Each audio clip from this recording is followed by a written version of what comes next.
بسم اللہ الرحمن الرحیم نحمدہ ونصلی علی رسولہ الکریم۔ حضرت عمر فاروق رضی اللہ تعالیٰ عنہ کا بیت المال سے وظیفہ۔ حضرت عمر رضی اللہ تعالیٰ عنہ بھی تجارت کیا کرتے تھے۔ جب خلیفہ بنائے گئے تو بیت المال سے وظیفہ مقرر ہوا۔ مدینہ طیبہ میں لوگوں کو جمع فرما کر ارشاد فرمایا کہ میں تجارت کرتا تھا، اب تم لوگوں نے اس میں مشغول کر دیا، اس لیے اب گزارہ کی کیا صورت ہو۔ لوگوں نے مختلف مقداریں تجویز کی۔ حضرت علی کرم اللہ وجہہ چپ بیٹھے تھے۔ حضرت عمر رضی اللہ عنہ نے دریافت فرمایا کہ تمہاری کیا رائے ہے؟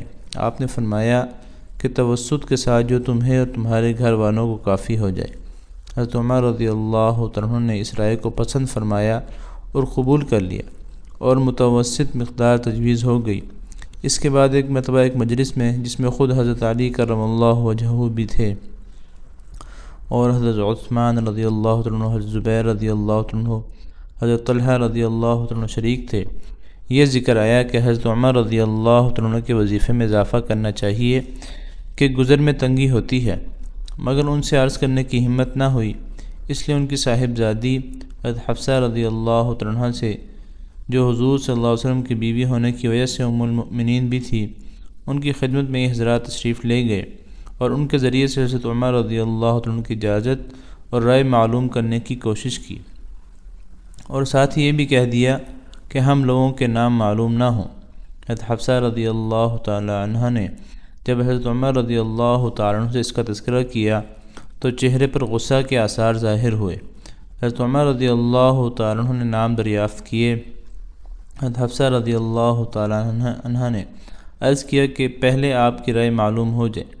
حضرت عمر رضی اللہ عنہ نے فرمایا کہ مجھے ان کے نام معلوم ہو جاتے تو ان کے چہرے بدل دیتا، یعنی ایسی سزائیں دیتا کہ منہ پر نشان پڑ جاتے۔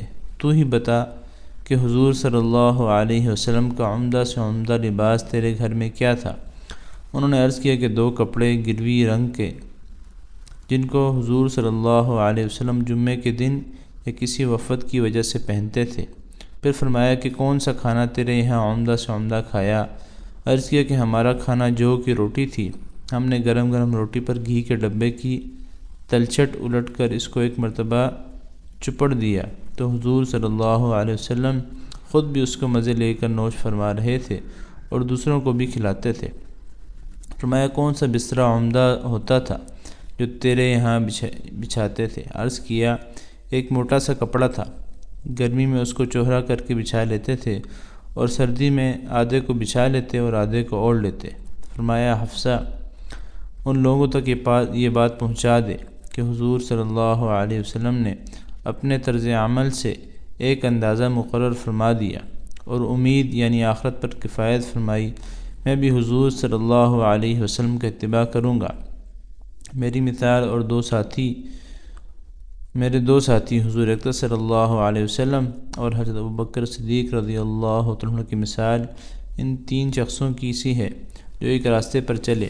پہلا شخص ایک توشہ لے کر چلا اور مقصد کو پہنچ گیا، دوسرے نے بھی پہلے کا اتباع کیا اور اسی کے طریقے پر چلا، وہ بھی پہلے کے پاس پہنچ گیا۔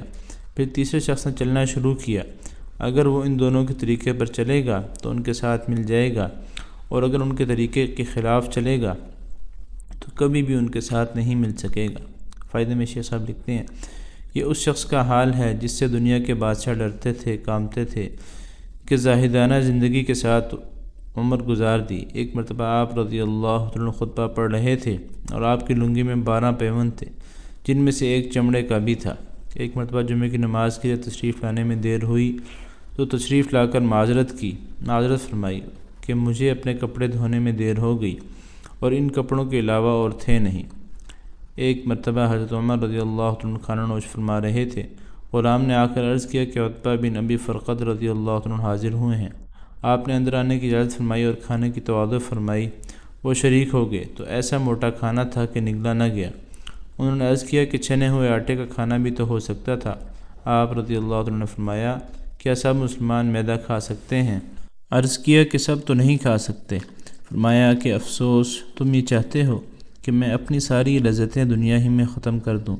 اس قسم کے سینکڑوں ہزاروں نہیں بلکہ لاکھوں واقعات ان حضرات کرام کے ہیں، ان کا اتباع ناب ہو سکتا ہے نہ ہر شخص کو کرنا چاہیے کہ قوا ضعیف ہیں، جس کی وجہ سے تحمل بھی ان کا اس زمانے میں دشوار ہے۔